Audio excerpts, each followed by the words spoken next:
Alors effectivement, du point de vue du droit et de l'état de la loi, on peut dire que le process a été totalement respecté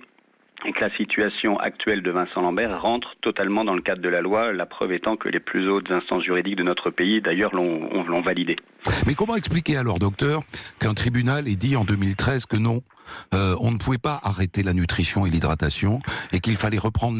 le processus de soutien à Vincent Lambert, si déjà en 2013, rien n'a bougé depuis, hein, le processus avait été respecté? Alors moi, j'explique à mes étudiants en santé que le propre du droit est de gérer et d'arbitrer des conflits. Et donc le fait qu'une affaire puisse être portée en justice et que la loi, dans son interprétation, puisse être questionnée, relève de la démarche la plus démocratique. Donc moi, je trouve que notre pays devrait s'honorer de ce constat-là. Oui, mais sauf que le tribunal conclut que la loi n'est pas respectée.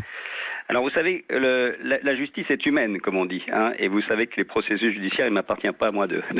critiquer une décision de justice, mais on sait qu'en droit, la justice étant humaine, une décision peut être prise par un tribunal et une décision contraire peut être prise par un autre, car il s'agit d'interprétations complexes sur une décision médicale, avant tout, et la décision médicale peut donner lieu à des interprétations parfois contradictoires, effectivement. Ça n'est pas le signe qu'il y a une faille dans la loi Leonetti qui apparaît au grand jour lorsqu'un conflit éclate dans une famille? Alors, une des failles de la loi Netti, même si la loi Netti est objectivement une loi